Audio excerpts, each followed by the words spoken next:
Okay, well, thanks everyone for joining. Thanks, Leanne, for setting this all up. I think this meeting's been a long time coming. I've been working kind of on the back end of this quite a bit, sort of on and off as work allows.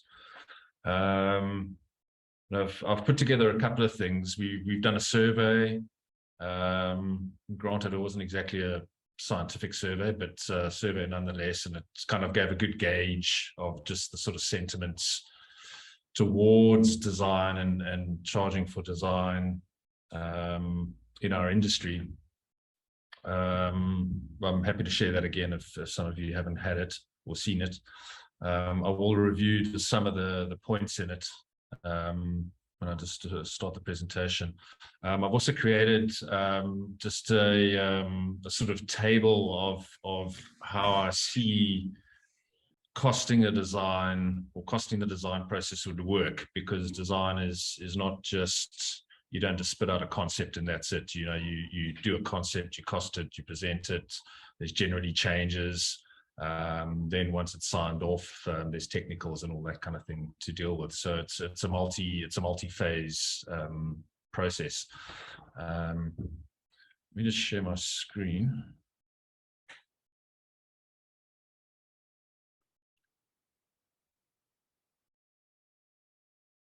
So what I'm going to do is just run through a series of points so that you all have an idea of where my point of departure is with this.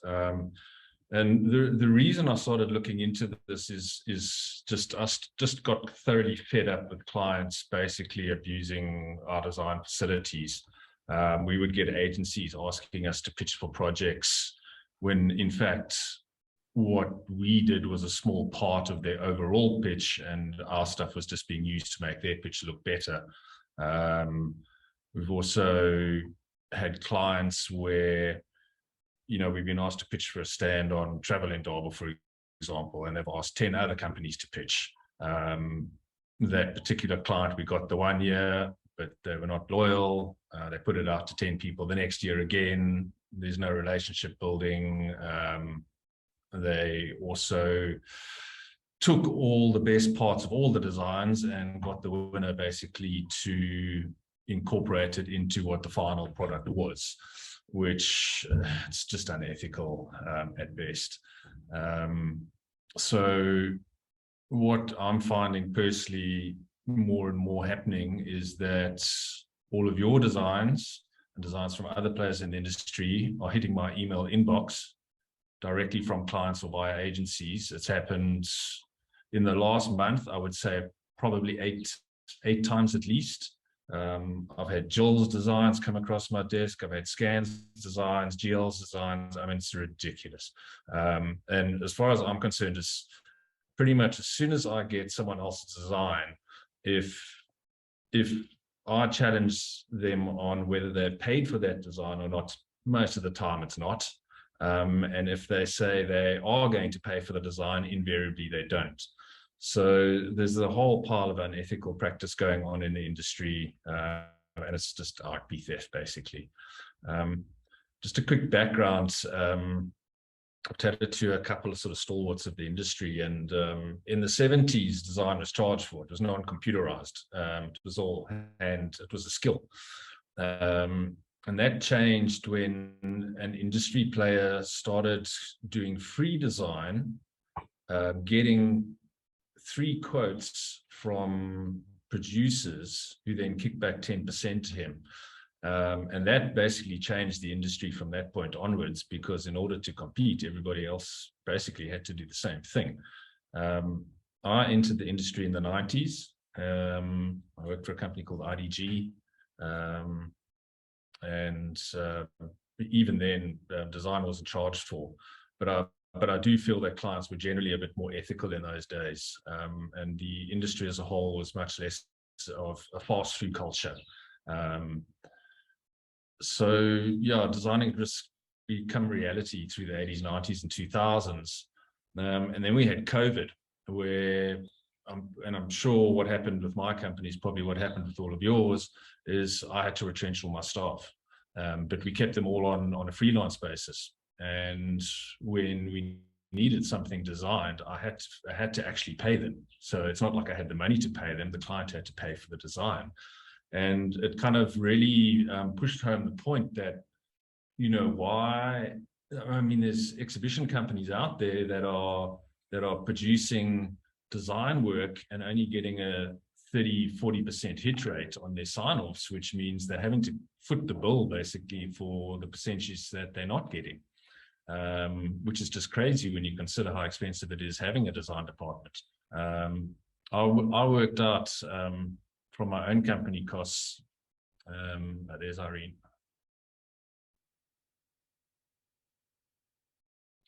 So I worked out the cost of having a design department. I put at a minimum of 400K a year. If you factor salary, equipment, software, internet, all of that kind of thing, and that's on the low end. It's probably closer to 500-600K. So if you're running a department of 3 to 4 designers, you know, you're upwards of 2 bar a year cost to company. So to me, it's completely untenable to keep designing at risk, especially if there's a low hit rate on sign-offs. Particular areas that I find problematic are agencies.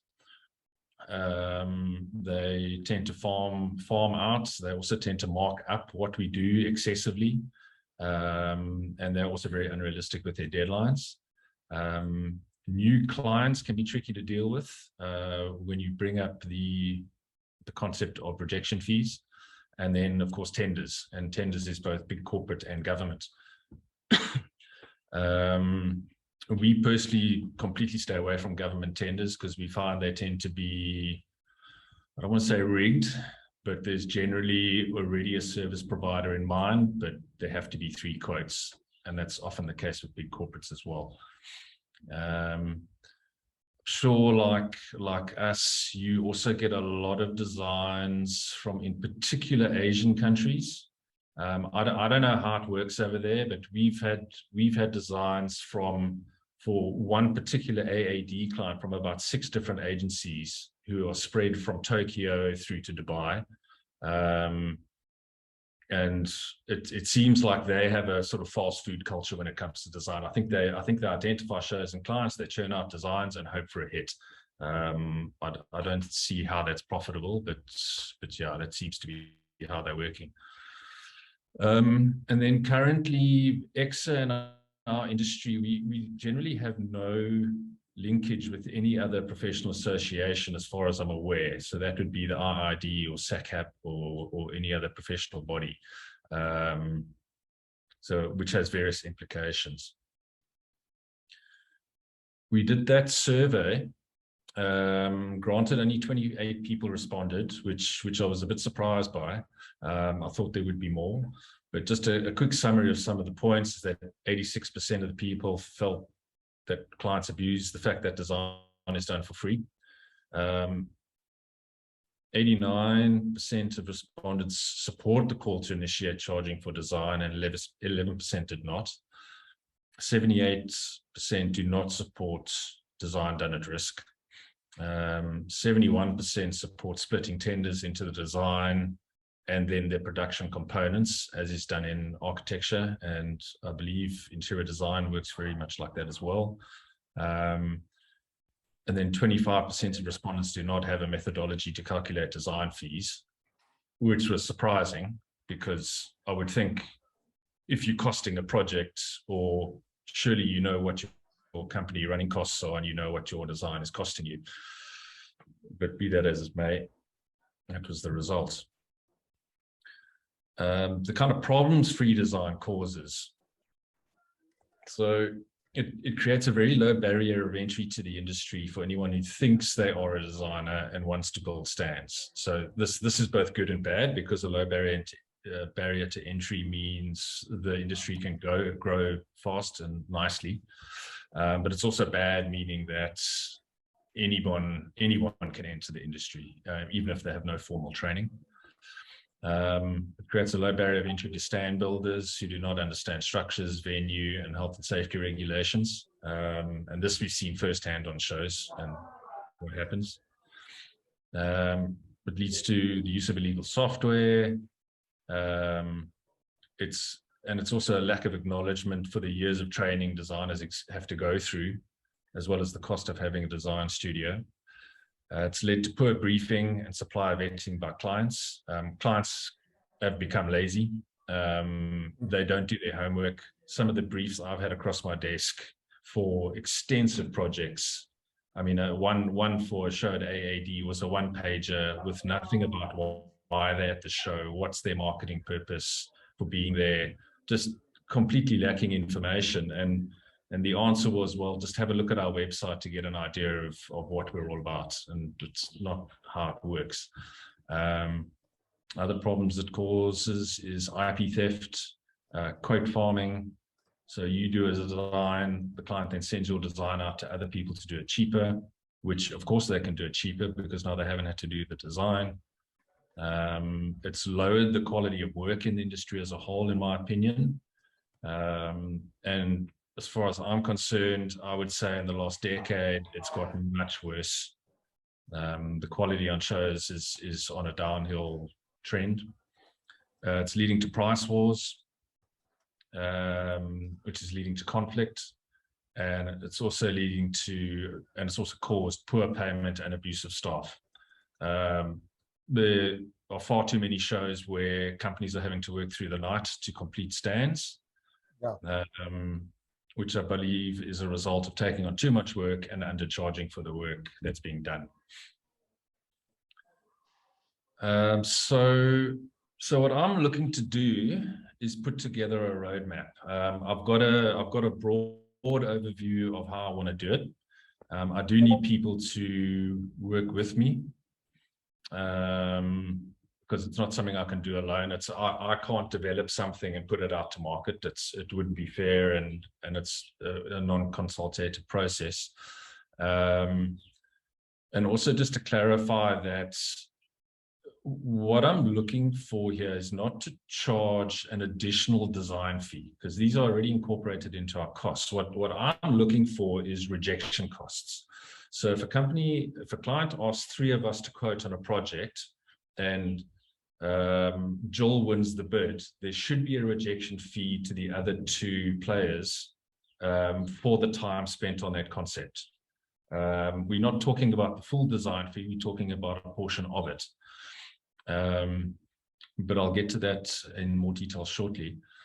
What I want to do is develop a set of guidelines that can be published by EXSA and used as a tool. So when a client approaches you and you're discussing the idea of rejection fees, it's not something that you've just pulled out of thin air, or at least that's what the client thinks. You have something physical that you can then show to the client and say, look, we subscribe to this method of work regarding our design. Are you happy with that? Yes or no? We've been applying this principle as a company in the past few months and last year, and we've generally had very little pushback. We have lost some potential clients because of it, but I think on the whole, the clients that we've gained are actually better clients, and we've probably avoided some of the crappier clients, to be honest. Those guidelines would go hand in hand with a sort of hourly billing table, which I'll show you shortly. Like I said, I want to publish it to the industry so that we can start using it as a tool. I'd also like to see a much better alignment and probably an MOI with people like IID and SACAP. We need to still have a conversation with them, but it's not, we're not there yet.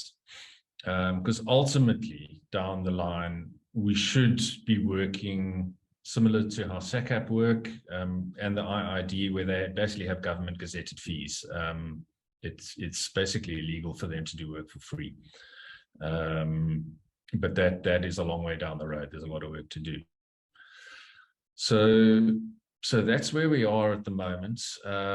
Just to quickly show you, and ignore the figures on this,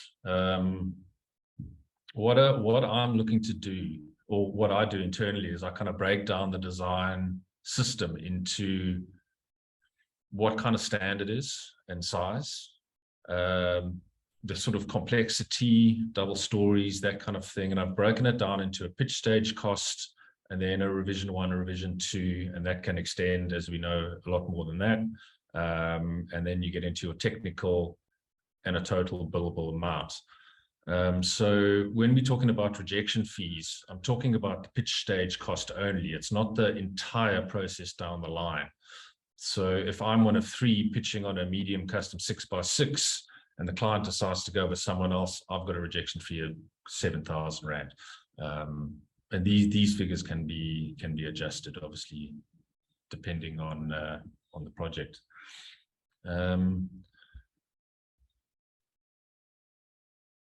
So that's where we are. And what I was hoping is just to have a discussion about, firstly, does everyone kind of agree with what I'm trying to achieve here, and B, how do we develop a roadmap that we can start presenting to industry so that people can start using it as a tool? I'm personally not going to turn back. I'm not going to do design at risk anymore. And I wanted to say as well that, we're not talking about, if I've got a client I've been working with for 6 years, we get along famously, good relationship, I know I'm going to recoup that design cost. We're talking about a certain type of client here. It's a new client, it's an agency pitch, it's that kind of thing. Long-term relationships are much easier to deal with, and those aren't problematic. But it's the iffy clients that we need to be dealing with. So yeah, I'm very open to hearing what you all have to say. So floor is open. Leon Chad, sorry. You carry on.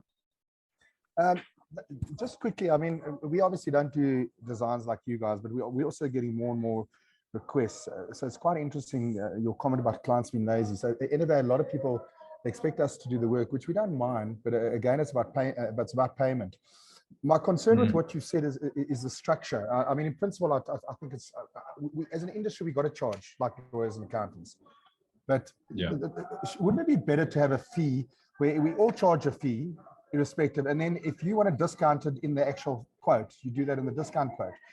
I mean, in the States, do you know, if you're a travel agent, you actually pay travel agents to do quotes. They don't do quotes for nothing. Yeah. My problem with what you're saying is or what you suggested is the actual monitoring of it. And then you say the payback. I mean, you're eventually going to become such a mess. Who owes what? Whose designs what? Essentially, wouldn't it be better just to say, guys, this is our fee charge, and if you book us, we refund you? Well, it's a company's policy. I mean, it's you don't have to. It's up to you. Yeah. Well, yeah. I mean, I would agree with that. It's just, the process of design, it's so varied, and projects are, they're so different. I mean, it's so hard to sort of put everything in one box. Okay, so just a suggestion, couldn't we simplify it? For instance, I'm just saying we have a small, medium, and large in layman's terms. It's not so much, I'm sure everyone agrees, it's not so much about just the money, it's about the principle. And I'm talking for myself now. It's same as, I mean, okay, we apply something different, not to the exhibition industry. We charge a security deposit, and it's quite a mission to administrate, especially clients that don't use us regularly or whatever. But I can tell you now, our damages and breakages have gone down like you cannot believe it. So it's a perception. People know they paid something, and I think the same will apply to a design. You know you're paying for it. You're not going to run around to every company. You understand, and you're going to think about it. So it's not necessary to recover all the costs, but to simplify. Guys, you want a medium, it's going to cost you 800 Rand. If you're the most complex, 3 grand. Yeah. Just a suggestion. Sure. Sibi, you got your hand up as well? Yes, thank you, Liam, for recognizing me. Good morning to everybody on the Zoom meeting. I'm for it, Liam, especially because many people might think that in our company that we're doing quite a lot of government work, but we're actually doing government work through an agency. So we get a lot of inquiries via agency. And this morning, even yesterday, I got another inquiry for government work. This morning, I got another one, which the build-up is tomorrow. It's insane. And they're still looking for the design. So these things happen, and I'm for the charge, not necessarily the rejection fee. I don't want to call it rejection fee. I'd rather call it a charge. And if you take us, we refund you, we credit your account into that. If you don't take us, then we don't give you your money back. It's just, we're paying for this. We are paying for this service. From COVID, we let go a lot of people. So quite a lot of things right now, it's outsourcing. So when we outsource, we are paying for this upfront, or we're paying to our person who's designing, not necessarily upfront, but we're paying to the person who's designing. So if we're paying for it, why shouldn't the person requesting pay for it also? Correct. 100%. Robin? I have to agree with Sibusisi.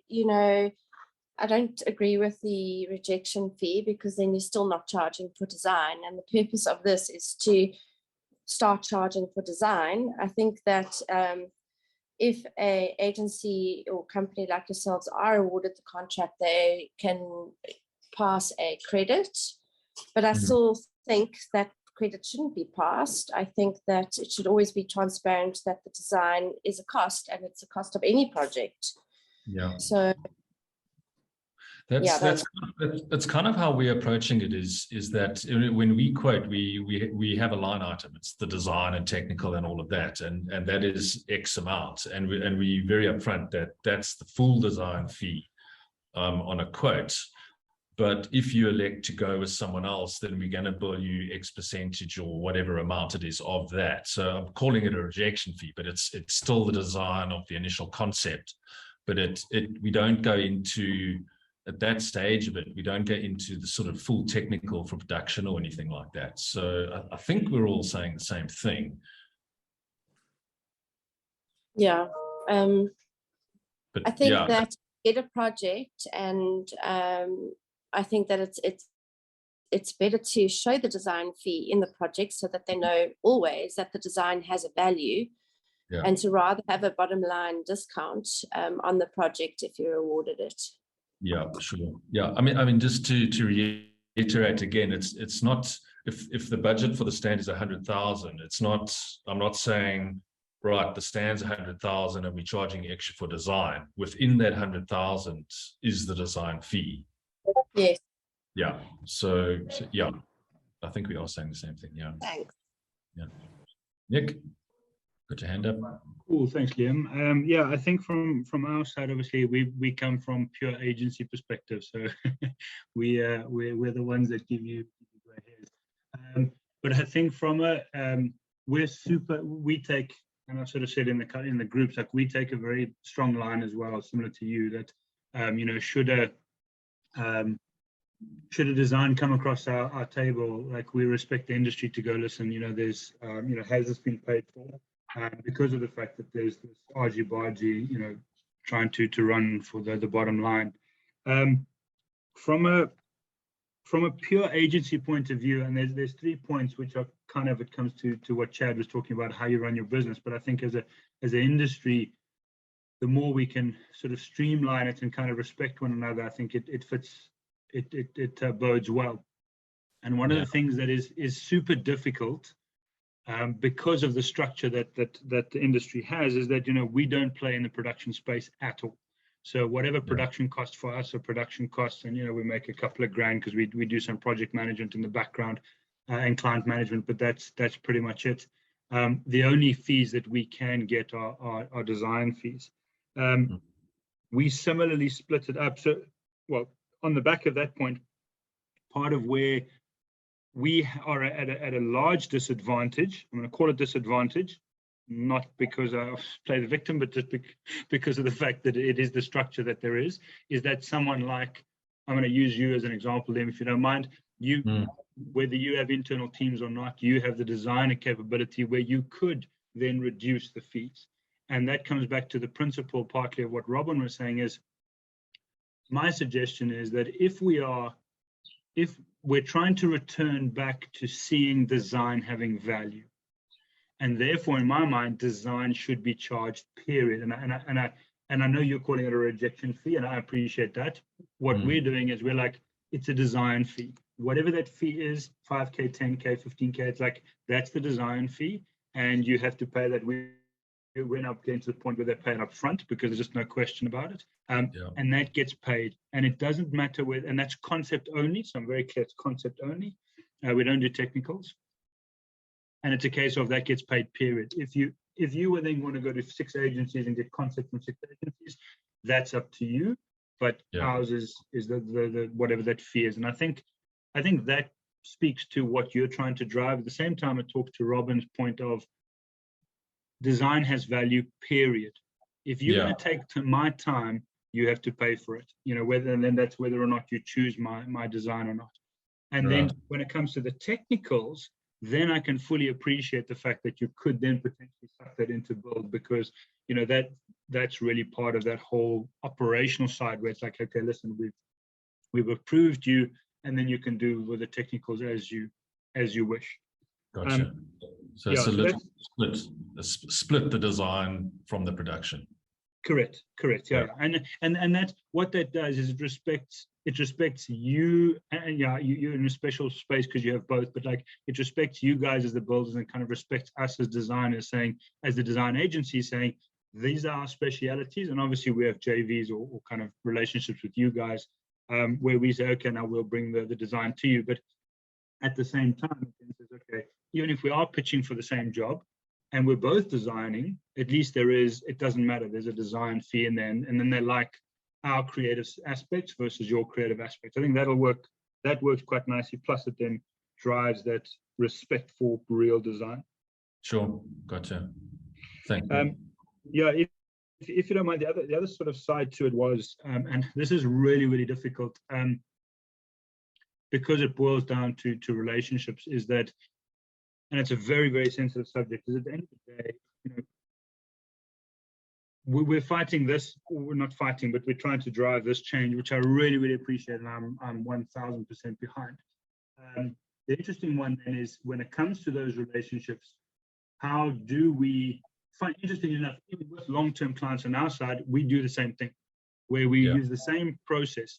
You have design, we literally will bill you up front for design, and we don't even suck that into the build. If the client does build, usually, well, obviously build with us, we obviously have outside builders, but if they do build with us, we always charge up front. And that's quite an interesting one, because that's one of the points you raised where, you know, should you have current long-term clients, you know, you don't charge for the design, or you don't charge for it because it's part of the build. That for me would be a very interesting one in kind of phase 3 or 4 down the road, to say, as an industry, it doesn't matter what space I play in, what my business model looks like, we always charge for design, period. That would be a very interesting one for me to see how that flourishes. Yeah, and you know, I think you make a good point that it actually, the long-term relationship clients we do have might actually be more difficult to deal with than sort of a walk off the street client. But yeah, point taken. Sorry, Nick. Bonnie. Sorry.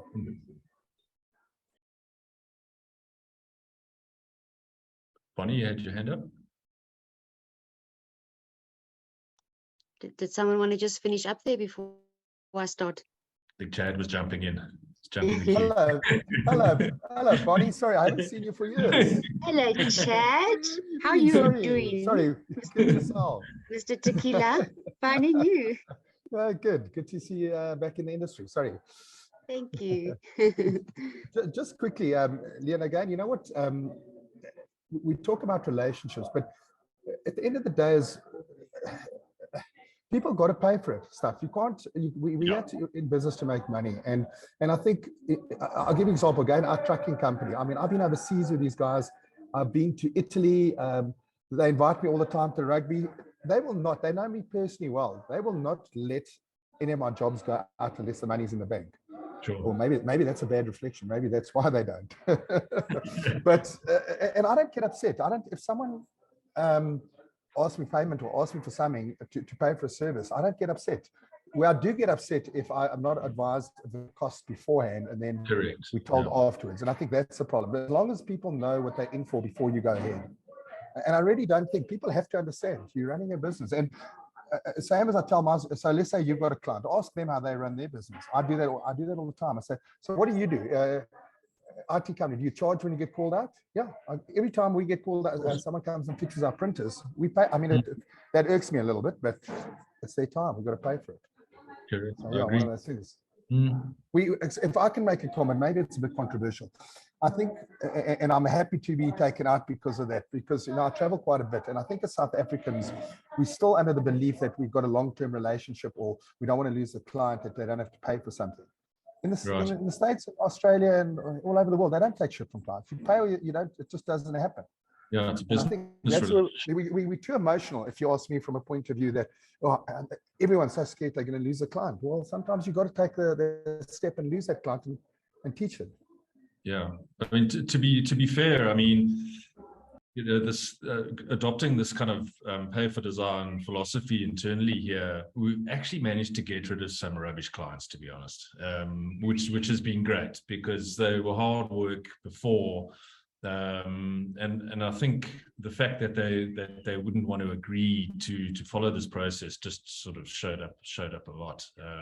So we've managed to clean house because of it, which has been fantastic. Bonnie, your hands up. Thanks, Liam. Yeah, I firstly agree with Robin, pretty much what Nick said as well, and now what Chaz also added to the equation. I think people are scared to lose clients, but we've recently gone through quite a lesson process. And I think one of the things with us also now, joining the industry again and being sort of fairly new into it, is one of the things that we found is that we are receiving drawings from clients that clearly other people have designed, and they're given it to us to quote on. So I wanted to just put it out there to everyone today to say, is there a way, because we don't want, we wouldn't know necessarily who the drawings come from, and we wouldn't want to step on toes and be unethical. So is there a industry standard when it comes to drawings in terms of like a watermark or a something that tells who's the designer behind that? So that's the first thing. The second thing is, we have received a lot of pushback for payment for drawings because clients have said, or potential clients have said, that what is the point of paying for a drawing when we don't even know if we, going ahead with you? But the point is exactly what you've all said. The work has been done for that drawing and the design, and that takes a lot of time. And it is a designer that's sitting doing those designs and doing those renders, those 3D renders. So I'm really glad to be having this conversation. And I also wanted to, I'm not sure if it's so wise, but put my hand up, Liam, that when it gets to the stage where where you need some help or you need a committee or something to get going on this, I'm more than welcome. I'm more than happy to sit on that committee and work with you on it, because I'm quite sort of legal minded, but also crisis minded from my PR comms experience. So an events experience. So I would gladly sit with you and put our heads together on how we can maybe structure that. Sure, thanks, Bonnie. Yeah, if I can just comment on, I mean, I've also had so many designs come across my desk. Sometimes it's as blatant as they've literally forwarded me the PDF presentation so that I know it's GL. I mean, it's ridiculous. But other times they will take screenshots, sort of cutting out a lot of the branding, or cutting out who it was. But often they make mistakes, even doing screenshots. So 90% of the time I can figure out either by the style of it, or by something they've forgotten to delete, whose design it is. If I get someone else's design and the client says they haven't paid for it, I don't even touch that client with the barge pole. I pretty much exclude myself from working with them as soon as I get someone else's design. Because if they're prepared to do it to someone else, they're prepared to do it to me. Exactly. That's the bottom line. So, and the other thing with clients that say, when you propose a design fee and they say, well, another company's prepared to do it for free, the more good companies that don't do free design mean the pool of companies that are prepared to do free design will get smaller and smaller. And generally speaking, those companies will not be the best companies in the industry. That's kind of my aim with developing these guidelines and publishing them, is that as more people adopt that approach, you kind of build a groundswell of support where the pool of people working with design fees increases and the pool not or designing for free decreases. Therefore, the client has less choice.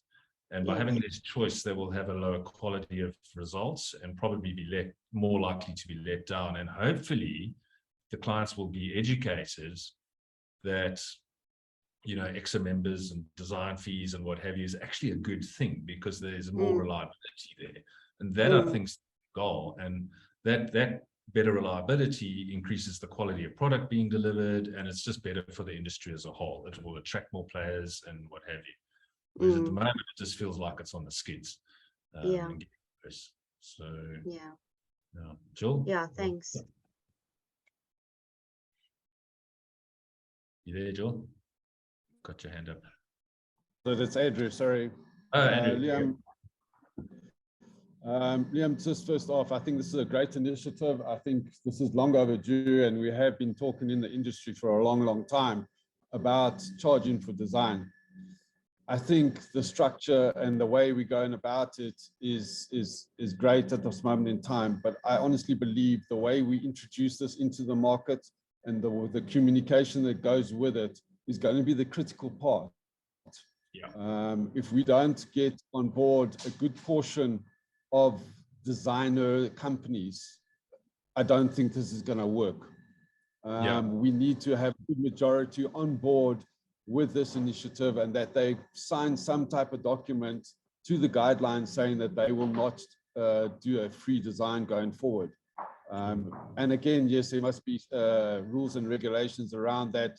For example, you've got a good client on your books, you're not going to charge them for it, or you'll have it in your production costs. I think it's key to communicate this correctly into the marketplace to get it going properly. I think the biggest concern, from all the manufacturers that have design studios like yourself and like ourselves, is that if we start losing too many clients, we'd have to reanalyze that charge for design. At the end of the day, the operation, the production teams, companies have massive overheads to cover. And it would concern me if I start losing big clients because I'm charging for a design and my competitor, whoever that may be, is not charging for design. And somehow I hear that in time it might be regulated and it might be like the ID situation. But until that time, we also need to be careful how this gets communicated into the industry. Yeah, well, that's difficult. Yeah, it is difficult. It's going to be difficult how that communication is done. I just want to ask, have we done a research on how they operate overseas in Germany, in the UK? Do they charge for design, and what is their operations? Do they, what process?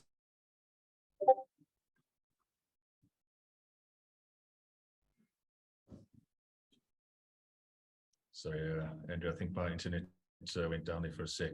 Still there? Yes, I'm here. Sorry, I'm here. So my question was really about the trends overseas. What are they charging for design in our industry? I'm not talking the retail industry. I'm talking overseas. Let me give you a good idea about government as well.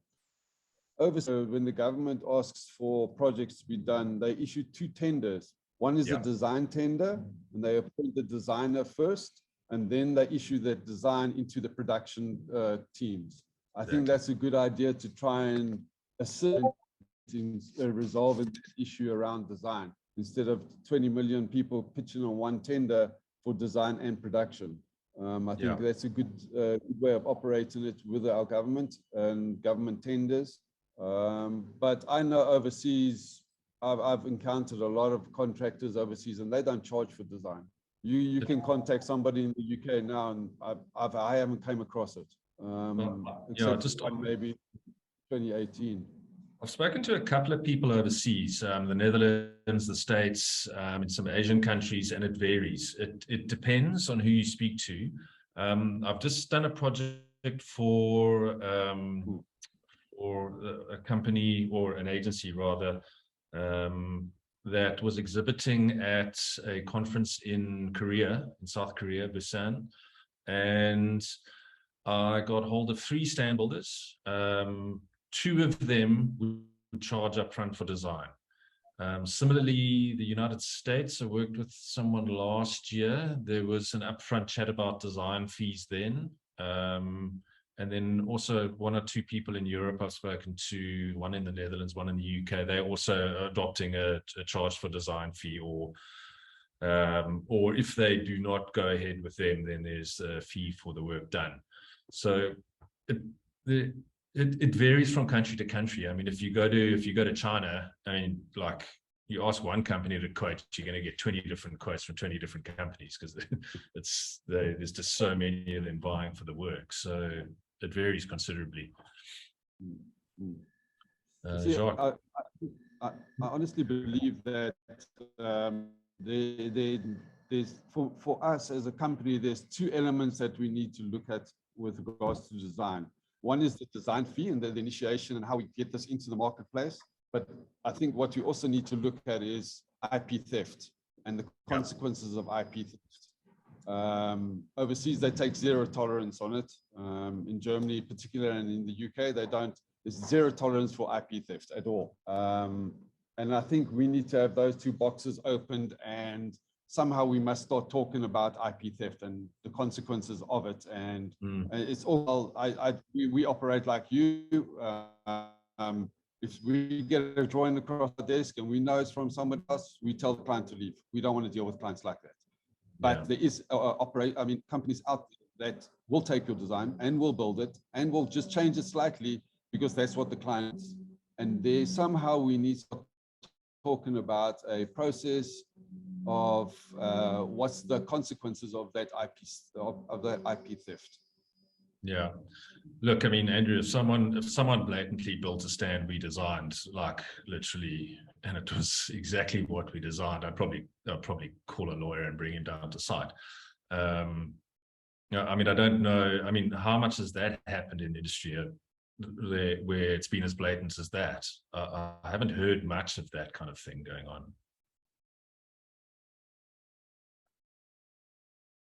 From our perspective, we've experienced before pandemic, I'm talking now before pandemic, we've experienced a couple of times where we walked on site and our design had been built. We have. We've confronted the client with it, and there's nothing unless you take them to court and you spend a couple of thousand, 100,000 on legal costs. There's nothing you can really do.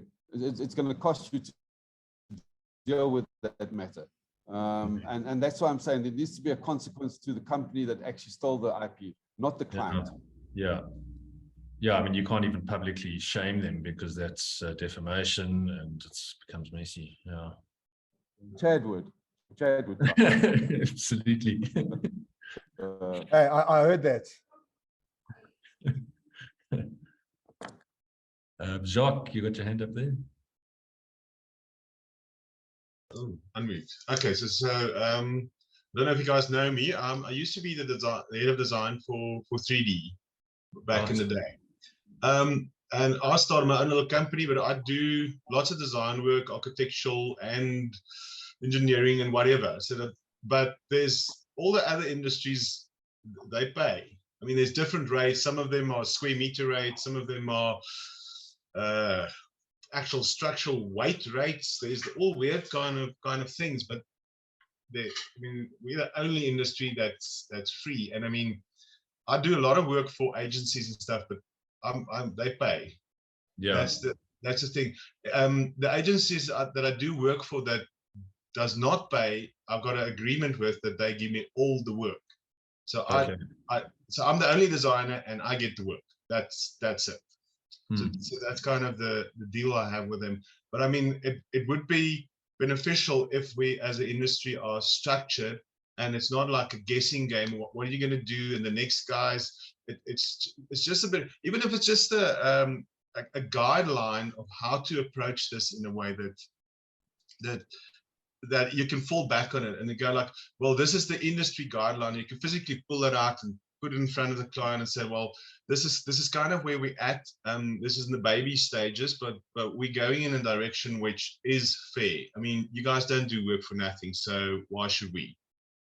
Yeah, no, that's exactly kind of where I'm wanting to get to in the sort of short term is have a set of guidelines that we can use as a tool.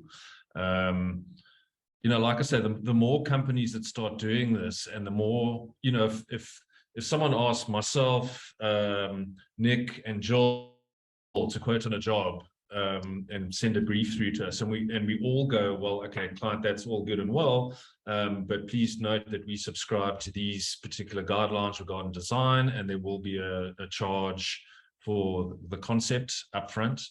How do you feel about that? And if they're seeing that from all three angles, they'll go, okay, well, that seems fair enough. Or no, I'm rather going to work with one company. I'll research them some more, or whatever the case may be. But at least there's not three of us sort of farming against each other, trying to get this client with no compensation.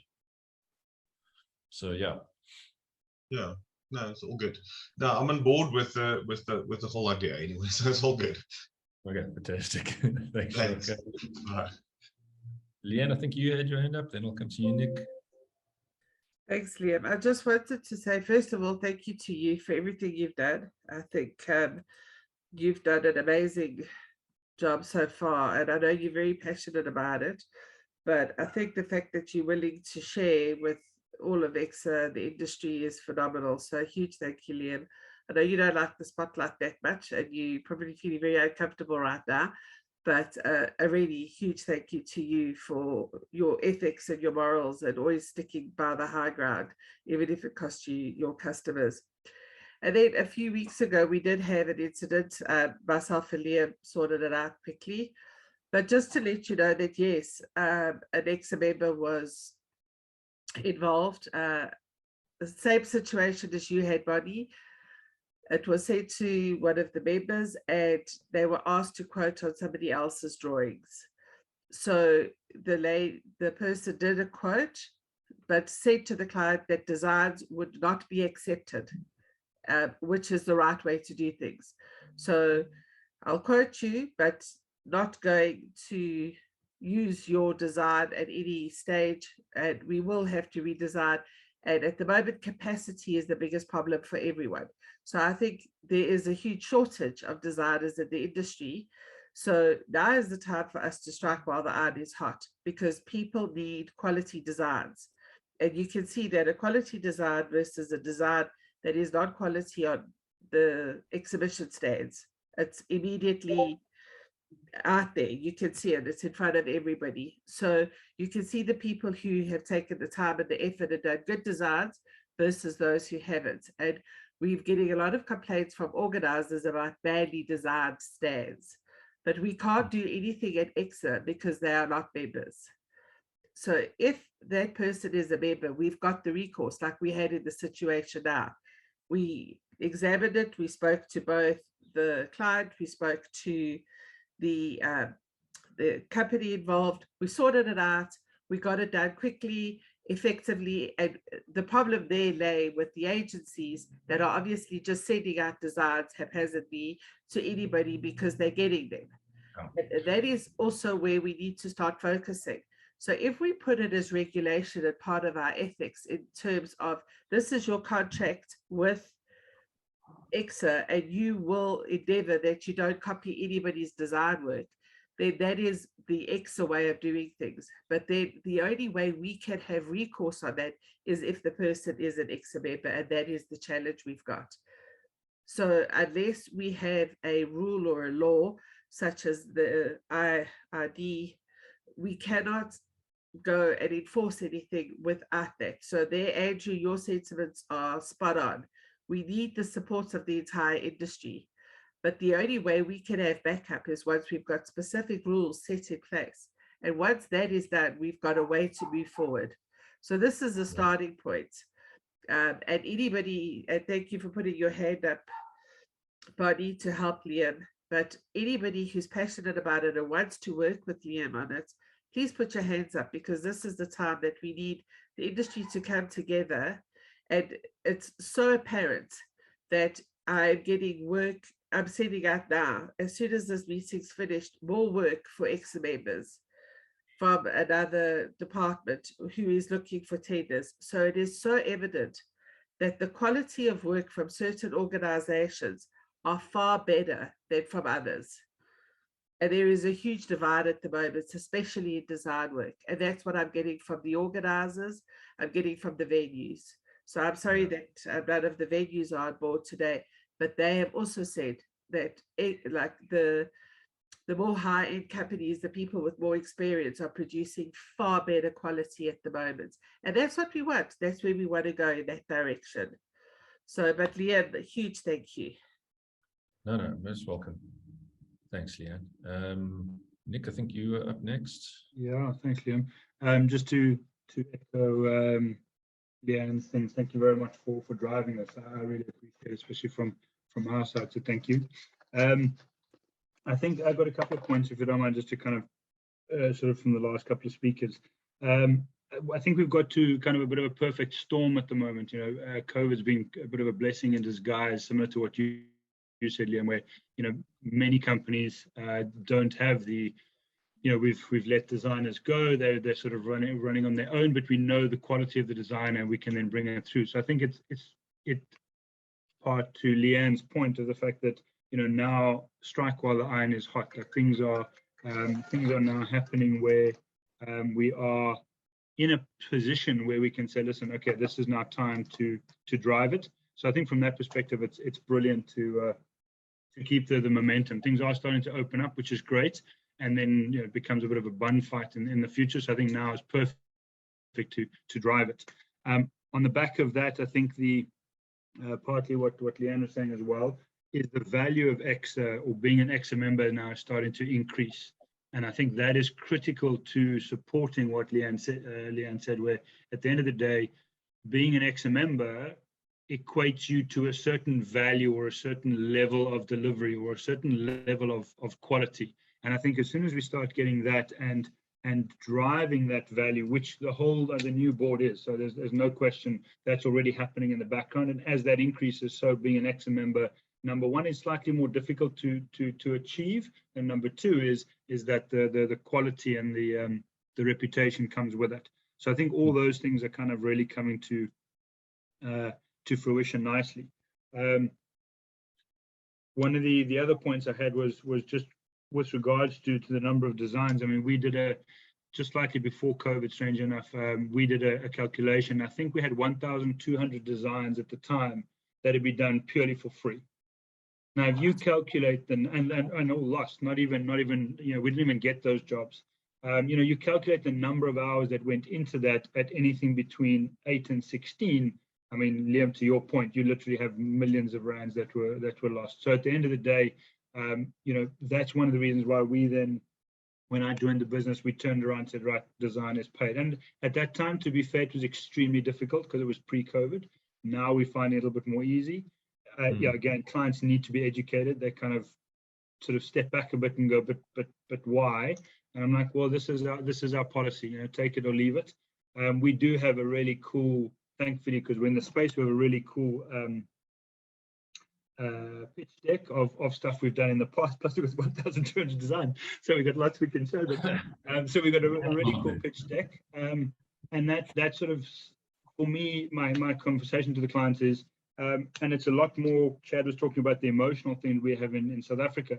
It's a lot more European, where it's like, you can see what we've done, you can see the designs, you've seen what we've built, you decide whether or not we're the company for you. Like, and you can see that's our history. Our history is there. I know it's difficult for the new designers, but, you know, a designer has a has a portfolio. So at the end of the day, it's a case of, if you like what we do, you can know the quality that we get. And that then ties in quite clearly with Leanne's comments of, if you're an EXSA member, we know the quality. And maybe that talks a little bit to Bonnie's, and Liam yourself, like having that that level of quality. And it's going to be really difficult because at the end of the day, what is quality work, what is not. But Leanne sends out the application. Maybe one of the suggestions in the process is we need a portfolio. Now I know Leanne does send out part of that portfolio, but maybe that portfolio needs to be sort of vetted a little bit more closely when it comes to designs, particularly in the design space, to say, hey, are these designs, submit 2 or 3 designs with your technicals and see, is that of the quality that we need? Because then as an industry, we slowly start upping that quality as well, besides the quality on the stands. So I think all those kind of ideas kind of come together. And just the last point I had really was in the advertising agency or advertising space specifically, so advertising and marketing, literally it's government gazetted that you have a 50,000 Rand pitch cost. So the big companies like oil industry, and doesn't matter whoever, when they come to an agency, there is a pitch cost. So if you want to pitch, you can go to 3 agencies and you say, this is the pitch cost. And in that agency, because there's a lot of work that goes into it, etc., it's 50K. So obviously in our industry, it's slightly different. But yeah, and then the client knows they're in for 150K if they want 3 pitches from 3 really cool agencies. So it kind of bodes us well for the fact that we can start putting those in place as well, also supporting the interior design space as well, because I know Robin's had a lot of work there and she's kind of supported us a lot as well. So I think from that perspective, it's all boding well, and now it's just to put the puzzle pieces together. So, and again, thanks Liam for driving it. Sure, thanks. Yeah, Nick, I think Robin thinks we're all nuts in the exhibition industry. And she's probably right. Who had their hand up next? It's funny, I don't work a lot in the exhibition industry, but I even charge when I do work in the exhibition industry, and I've never ever had problems charging for design fees. Yeah. So Liam, I'm really happy to help you work out your methodology on the fee structure and how you'll do that, because I've developed my own system. You're pretty close to it, actually. Yeah. So that would be fantastic, Robin. I was hoping to rope you in, so far I've got you in.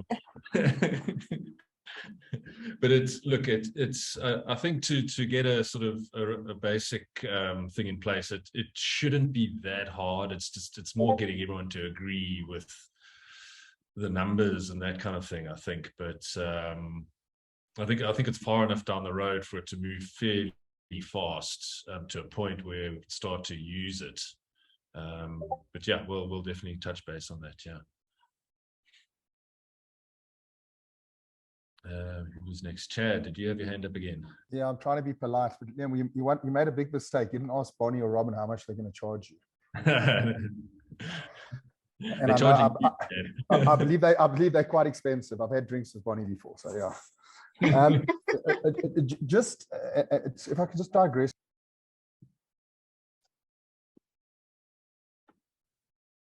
Chad, you've gone on mute. Can you hear me now? Yeah. I don't want to come across as being a big bully, because that's not sort of what I believe in. Everyone has to start a company somewhere, and we've all started in our garages. But we keep saying, if they're not an EXSA member, we can't do anything about it, or we don't have recourse. And I don't agree. It's not necessarily about recourse. We as an industry, we're powerful, and even you just get a couple of bad names like we've known in the last 6 months, and what it does is it doesn't just damage their company, it does damage the industry. We get, we had a company, and I'm not going to mention names, another fairly large furniture, and they also did events and all that. And they had such a bad name that eventually, like, clients were saying to us, we're not paying you until you actually deliver. I said, no, it doesn't work that way. No, but this company did this. And so any person that has a negative or operates badly, I believe has a negative effect in the industry.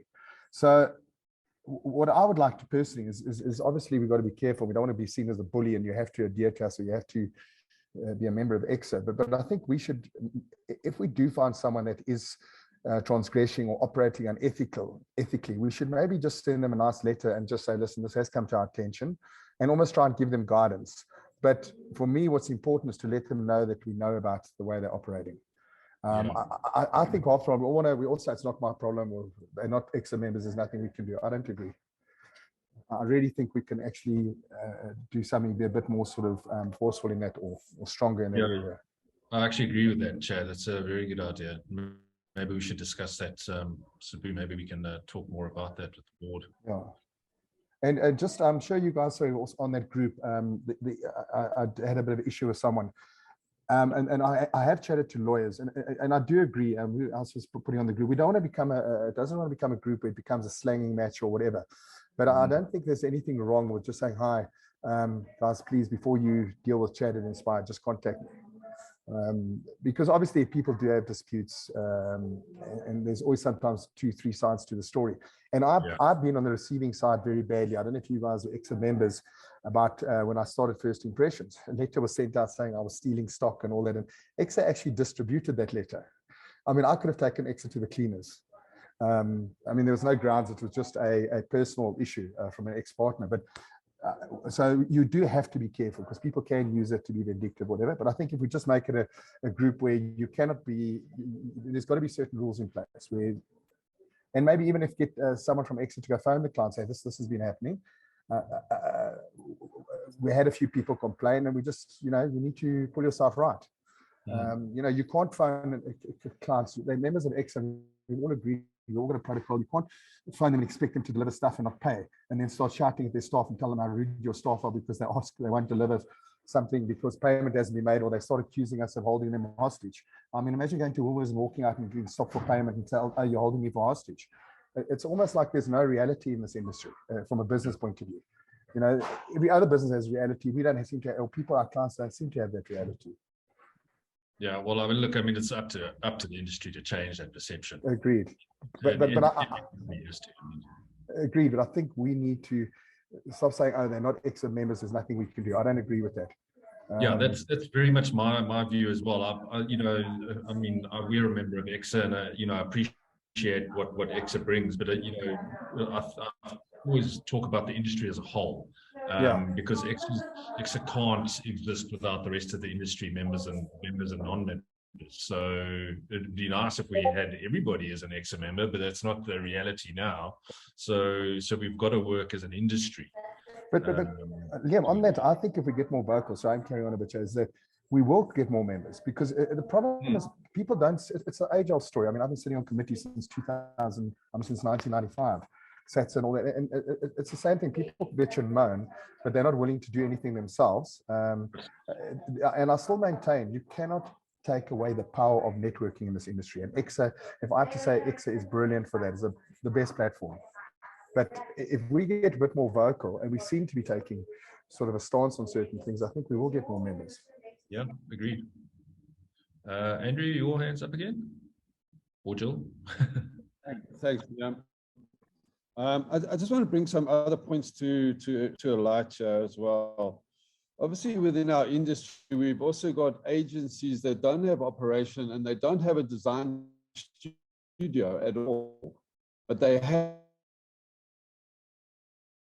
for quotes from us. Charging that, I think there's going to be a difficulty there, I think, as well, and we need to maybe rattle our brain around that. There is certain people that only do exhibitions as a marketing platform that we've got 2 or 3 or more in our books as well. And they'll go to us, brilliant branding, and the likes of them, and get designs for operations as well as production. And then they appoint one of us to do it. Bringing that, I'm not sure how that would work. Because obviously they're dealing with a marketing budget with their clients. So we need to have a discussion around how would that work? How does IID do that? I'm not sure, And that's the first point. I think the second point is it's all good and well charging for design, but we also need to give guidelines of what the client can expect as a design. We've seen designs come across our table that I promise you my child could make better. Yeah, I agree. Okay, they come across our desk and we go, did you pay for this? And they go, so much for this design. I go, it's not even 3D, it's flat. It's like, what's the measurements? What's the design? And they say, but I paid an arm and a leg for this design. And it comes back to the guidelines of what the client should expect as a design, but also what software we must design in. There is only certain softwares out there that we as an exhibition and retail for that matter can design in. And if you're only doing design in 2D, I don't think that's viable to charge for that. That's not really your concept ideas. Yeah, I think what a lot of interior people do as a first step is they go the sort of mood board route and sort of spatially plan, rather than going to full on 3Ds. So, I mean, that's a potential first step as well in the design process. But yeah, I agree, Andrew. I've seen some pretty shocking design work come into my inbox as well, which probably explains we tend to lose quite a few jobs to sort of the bigger industry players because they can undercut on price. You know, and when I see the quality of designs that come into my inbox from some of the bigger companies, you know, I can see why. Because they're not putting nearly as much effort into the design process in certain instances. I'm not saying it's a blanket thing, but yeah, I don't know how we would regulate that, but we would probably have to get some examples. I mean, I don't mind providing some examples of how we do it, sort of the initial presentation stage, and then the more technical and the graphic brief type of stuff. You know, that we can look at. I'm sure others won't mind as well. Yeah.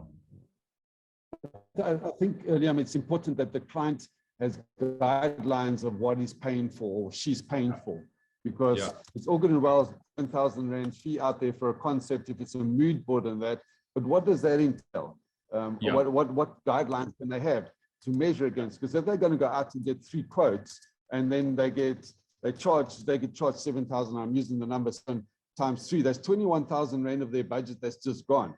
And then 2 designs come in and it's 1 page, and then I paid 7,000 Rand for this little piece of paper.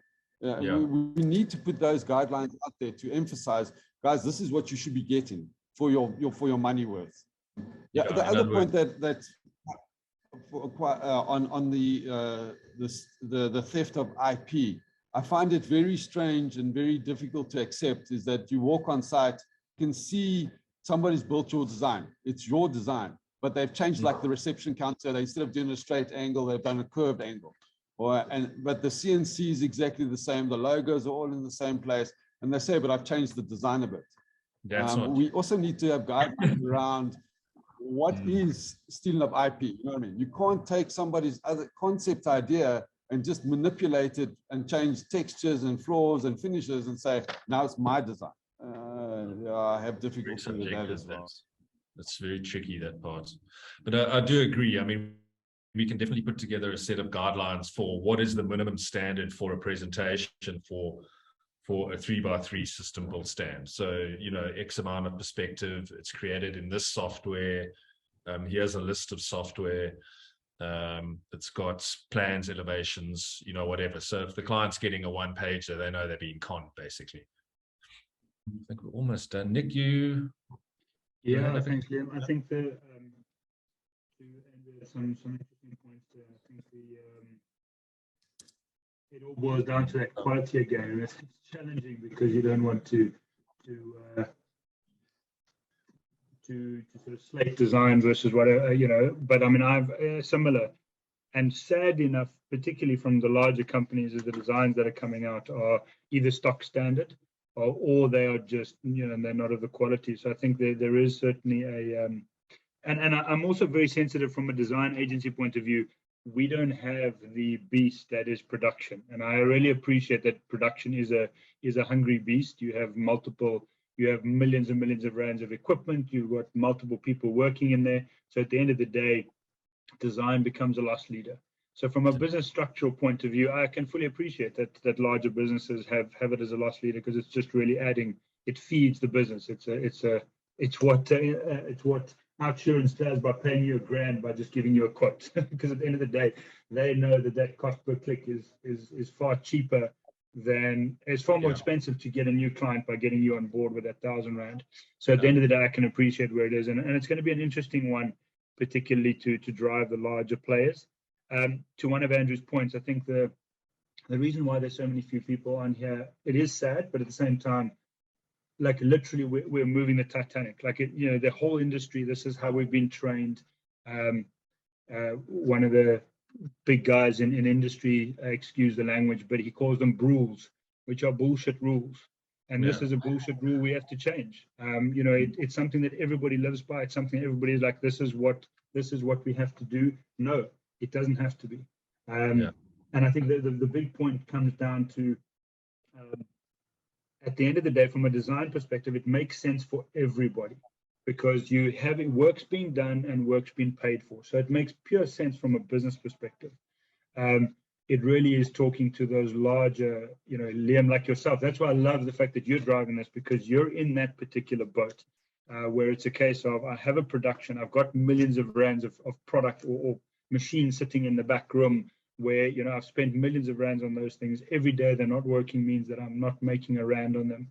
And the more I can funnel the information there, the more I can funnel work there, makes it better for me. So I think you having there is really interesting, and thank you very much. And it is going to take some pain and suffering, but I think it is hugely valuable. And at the end of the day, showing work equals payment, and I think that's going to be really good. It's going to be tough, but we'll make it happen. The number of people and the amount of energy put behind it, I think, will definitely come to fruition. Fantastic. Thank you. Yeah, and so if I could just say something, again, I'm part of a lot of groups, because I was in the travel industry many years ago, and I'm finding in general, when I say groups, Gentlemen Travel, I can give you a whole list, Bonnie knows in travel bags, there's a general apathy all over. So I don't think it's unique to EXSA at the moment. I think we just need to get energy and get people excited, but partly because it's financial, and also I think people have just changed quite a bit in their thinking. And it's a pity, because I think this is where an association like EXSA can be so powerful and so good, because it can encourage people or can lift people up. But it's a general apathy in the industry. I've seen it all, well, not in this industry, in all over. Industries, I'm with you on that. So, just down to trying to get quotes out of people for substrates or whatever, like it's just taking ages, or for steel or aluminium or whatever. I don't know what the problem is, but there's a general apathy out there.